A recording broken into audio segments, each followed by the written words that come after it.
Bismillahirrahmanirrahim. Assalamualaikum warahmatullahi wabarakatuh. Kaum muslim muslimat jamaah Jamiatul Khair yang insyaallah dirahmati oleh Allah Subhanahu wa taala.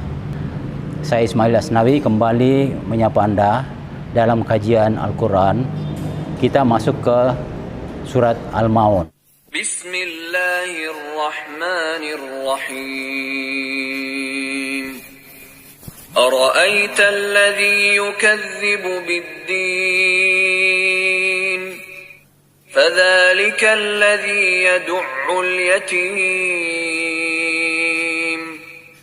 ولا يحض على طعام المسكين فويل للمصلين الذين هم عن صلاتهم ساهون الذين هم يراءون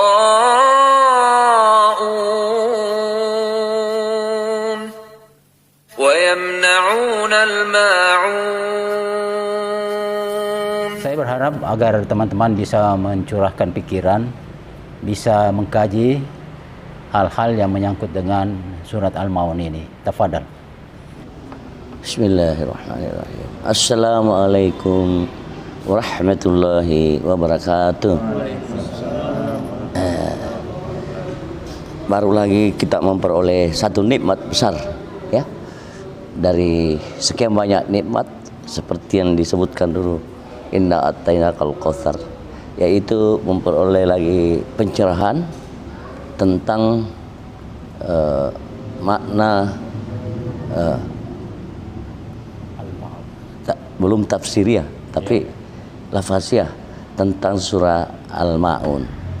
Salah satu yang disebut oleh Ustaz tadi, Al-Maun itu adalah kebaikan secara general. Dalam konteks yang lebih sederhana, ada juga yang menerjemahkan atau menyebutnya atau mengartikannya sebagai harta dermawan. Itu kan salah satu ya bentuk khusus tadi. Baik, lagi-lagi kita merasakan betapa hebatnya ini surah Al-Maun ini. Ya, bagaimana Allah menyandingkan ya antara salat dengan salat dengan kepedulian terhadap orang miskin, bahwa dua-duanya itu termasuk pendusta agama. Ya. Nah, begini Ustaz, istilah mendustakan ini juga perlu ditafsirkan. Ya, jadi mendustakan agama boleh jadi artinya mendustakan di sini seperti mengabaikan, tidak mau masa bodoh saja tuh. Ya. Nah, inilah orang-orang yang menurut saya celaka gitu. Ya. Di tafsir lain dikatakan lebih khusus lagi yang mendustakan tentang hari kemudian nanti. Kan ini yaumid apa? Raital biddin. Nah, secara umum agama. Tapi mendustakan bahwa nanti di hari kemudian ada hari kemudian. Nah, nanti kau rasakan di sana kan begitu. Nah, ya untuk sukses di hari kemudian ya jangan mendustakan, jangan melalaikan ini hak-hak orang miskin. Kemudian tadi Yahudu, siapa itu orang yang mengajak, mengajak atau memfasilitasi, betul. Boleh juga mungkin mencurangi hak-hak orang miskin. Nah, sekarang kan kita biasa melihat Pak, dia seolah-olah sebagai pengurus untuk fakir miskin atau apa ya istilahnya, panti asuhan, tapi dijadikan sebagai lahan. Bahkan dia untuk kepentingan dirinya. Menurut saya juga ini mencurangi. Salah satunya itu, ya, bukannya mengajak, seperti mengajak, tetapi ada niat yang tidak baik di situ terselubung. Nah, ini juga kena semua, ya, kena semua. Nah, lalu yang paling mengerikan rasanya ialah celaka yang salat. Aduh, yang salat saja itu tadi celaka. Nah, lebih-lebih kalau tidak, yang salat yang bagaimana? Tadi kita sudah tahu betul, dikatakan lalai. Nah, boleh mungkin saya juga berpendapat bahwa yang disebut lalai salah satunya mengabaikan syarat dan rukun-rukunnya. Itu salah satu. Bukannya dia main-main saja, tapi bagaimana dia tidak mau melakukan salat sesuai tuntunan Rasulullah SAW. Ya, artinya tidak sesuai sunnah Rasul. Ya, syaratnya diabaikan, rukunnya diabaikan. Nah, ini termasuk juga lalai. Tidak serius melihat mana yang benar kalau salat. Jadi bukan hanya melalaikan waktunya kah, menunda-nunda dan sebagainya. Ini masalah umum. Dan juga ya mau dipuji-puji. ya saya pikir ini ukurannya adalah pribadi-pribadi orang. Silahkan introspeksi diri. Kalau mau salat hanya mau dilihat orang, saya pikir inilah kerugian besar. Saya pikir itu saja sebagai tambahan, Pak. Assalamualaikum warahmatullahi wabarakatuh. Jadi saya juga ya menyambut tadi anunya Pak Prof ini, yaitu masalah pendustaan ini, Pak, ya, pendustaan itu. Ya itu mungkin juga apa kena juga itu, Pak, seperti ini dengan adanya sembako. Itu yang pengurus biasa juga, ini yang sebenarnya itu yang harusnya itu dia dapat. Ya, orang miskin dia dapat, tapi daerahkan yang lain.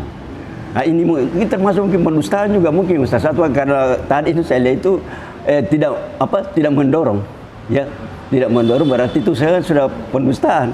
Jadi bagaimana kalau dia itu sudah salatnya juga, biar salatnya bagus Pak, tapi kalau sudah seperti begitu dia mengarahkan di tempat yang lain. Padahal seharusnya dia dapat itu kan. Ini orang miskin. Nah ini yang banyak seperti itu. Nah, jadi walaupun dia salat, celaka salatnya, karena ini sudah mendustakan, pendustaan. Nah itu bagaimana itu Ustaz? Tolong ya seperti itu saja nih, saya kira itu. Ya pendustaan ini kan kita membahas ini masalah pendustaan, ya kan? Jadi ini banyak sekali yang kalau pendustaan ini. Walau bukan mencelaan, salatnya bagus, tapi itulah sudah masuk pendustaan juga. Surat Al-Ma'un dari ayat 1 tadi sudah diterangkan bahwa celakalah orang-orang yang mendustakan agama. Di sini yang paling disoroti di sini orang yang sholat.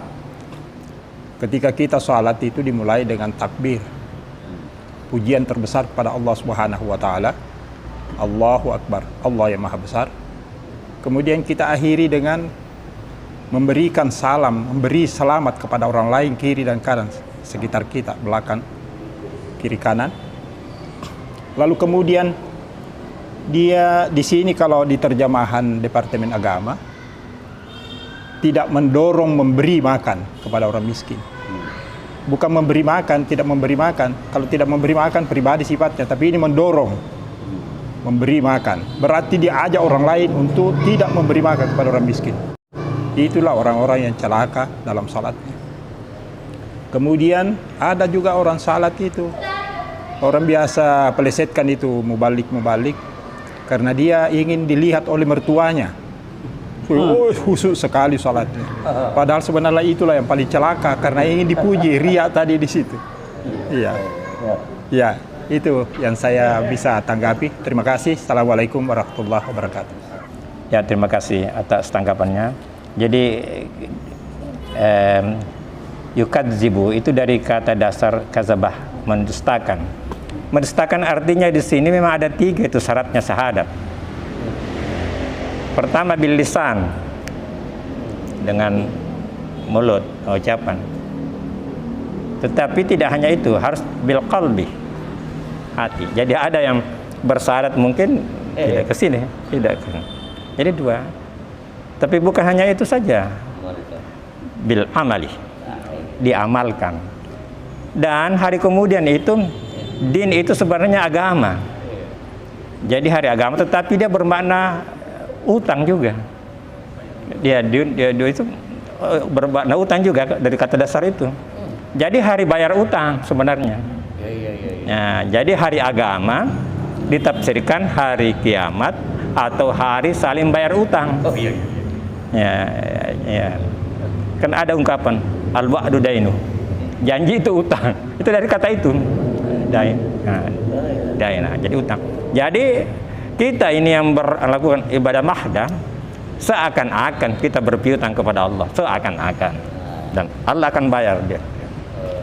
Kita punya ada dosa kita sama orang lain, nah, itu kita harus bayar itu. Kalau tidak ada lagi, habis kita punya pahala, keburukannya. Jadi hari saling melunasi itu. Jadi itulah hari agama, itulah hari kemudian itu. Jadi memang luas maknanya ini tadi ayat itu. Jadi memang disampaikan bahwa di sini tidak menganjurkan. Lantas kalau dia selewengkan itu berarti sudah termasuk orang yang mendustakan agama. Apalagi sudah mendapat amanah bahwa dia harus menyampaikan ke situ ya. Dan inilah memang agama ini, itulah takwa. Takwa itu sebenarnya hati-hati. Salah satu makna takwa itu hati-hati, takut. Ya, karena takwa itu tidak ada padanannya dalam bahasa Indonesia. Akhirnya kita serap karena banyak maknanya. Bukan hanya takut, tapi di situ bermakna hati-hati. Nah, juga bermakna takut mendekati, takut tapi mendekati. Kalau kita takut sama hantu mungkin jauh ya. Tapi kalau takut kepada Allah, taqarrub ilallah, semakin mendekati kita. Makin takut kita makin mendekati Allah. Makanya Fir'aun adalah salah satu orang berani. Orang berani sekali, sampai-sampai mengatakan ana rabbukum a'la, aku Tuhan yang maha tinggi. Orang berani sekali itu, berani di dunia, celakalah dia. Jadi ya, itu kan biasa dimaknai bahwa orang yang takut kepada Allah artinya orang yang hati-hati. Jadi itulah. Jadi itu tadi makna kadzdzaba itu atau mendustakan, harus sejalan itu tiga itu Pak ya. Ya, pengakuan dengan lidah, pengakuan dengan kalbu, dan diaplikasikan. Dan itu agama itu to experience, harus mengalaminya. Agama itu dialami sebenarnya, bukan hanya diceramahkan, dibahas. Agama itu dialami, dan beda-beda itu pengalaman seseorang. Makanya biasa dikatakan ada yang ahli agama tapi dia bukan praktisi agama. Kalau Rasulullah itu ahli agama, praktisi agama. Baik, saya ingin bertanya Ustaz, apakah kalau kita sholat terus tidak konsentrasi, jadi begitu sholat tapi pikiran kita itu ke tempat yang lain itu, apakah itu termasuk dalam kategori melalaikan sholat atau lalai terhadap sholat? Semua kita ini ketika kita sholat sering kita diganggu oleh setan, dan ini manusiawi sifatnya ya. Jadi kalau kita sholat sebenarnya adalah kita ingin mendapatkan sesuatu yang khusyuk, tetapi kenyataannya tidak mungkin kita dapatkan 100%. Oleh karena itu pengendalian ketika kita sholat diperlukan. Jadi ya, kita mau mencari bagaimana kita nikmat dalam sholat itu. Nah ini mungkin yang sulit sekali, tetapi kita berupaya untuk arah ke sana. Ya silahkan teman-teman kalau ada yang menyambung tentang hal ini, karena ini saya kira penting, karena keseharian kita dalam sholat ini memang kita diganggu oleh setan. Mulai takbiratul ihram sampai assalamualaikum, ya setan ini berpulang sekali untuk mengganggu kita dengan banyak sekali caranya. Dan berseri kadangkala itu, kalau dia masuk satu kali, dia giring kemana-mana itu. Nah, kalau kita terpancing dengan sana, jadi kita akan susah nanti ya. Bisa-bisa masuk dalam golongan fawailun lil musallin. Nah, ini bahayanya. Nah, ini menurut saya bergantung. Contoh ya,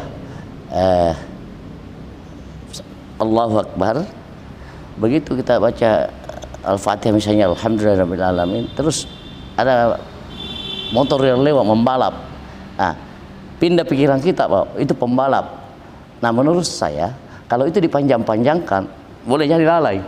Dia bilang, oh itu motornya masih dicicil, atau belum lunas, atau orang mabuk mungkin itu. Nah, ini yang menurut saya itu. Tapi kalau dikatakan, Tuhannya juga itu, Tuhannya orang pembalap, jadi Rabbul Alamin, Tuhannya seluruh sekalian, semua orang lihat Tuhannya. Jadi kita arahkan ke sana. Menurut saya salah satunya itu. Jadi bolehlah, karena biasa ada yang tidak bisa dihindari, Pak, gara-gara keterbatasan panca indera, ya. Tidak bisa. Tetapi bagaimana mengarahkan atau mengalihkan itu kepada mengaitkan dengan apa yang kita baca. Jadi itulah bagusnya kalau ditahu apa yang dibaca. Nah, jadi memberi peluang besar kalau kita tidak tahu maknanya yang dibaca. Jadi memang Allah ingatkan aqimus sholata li zikrih. Tegakkan salat untuk mengingatku. Jadi memang tepat sekali apa yang disampaikan oleh Pak Prof tadi, Pak, bahwa salah satu cara untuk mengantar kita pada khusyuk adalah mengetahui maknanya. Ya, itu salah satu. Dan Allah ingatkan bahwa innahu lakabiratun. Jadi wasta'inu bis sabri was salah. Mintalah kepada Allah dengan sabar dan salat. Innahu lakabiratun illa 'alal khashi'in. Kecuali orang yang khusyuk. Jadi memang khusyuk ini tidak bisa kita maknai secara sempit luas ini. Ini dia bisa bermakna takut, bisa bermakna konsentrasi, full concentration, bisa juga bermakna merendah. Jadi masalah khusyuk baik dan tidaknya itu Allah yang menentukan. Jadi kita hanya berusaha kembali kepada yang tadi, we do the best. Kita berusaha untuk berbuat sebaik mungkin. Pikiran ini memang susah dikendalikan ini. Ya. Dan itu hanya satu. Kalau kita perhatikan suatu objek, yang lain itu akan out focus. Jadi memang ini satu. Attention, makanya dikatakan attention, perhatikan. Ya, kita bahasanya hati-hati. Hati-hati ya, jadi hati. Be careful. Jadi memang ini liar ini kadang-kadang. Ya, jadi kita berusaha. Ya. Jadi kita hanya berusaha kembali ya, karena masalah diterima tidaknya itu hanya Allah, tetapi upaya kita tetap selalu kita berbuat yang terbaik.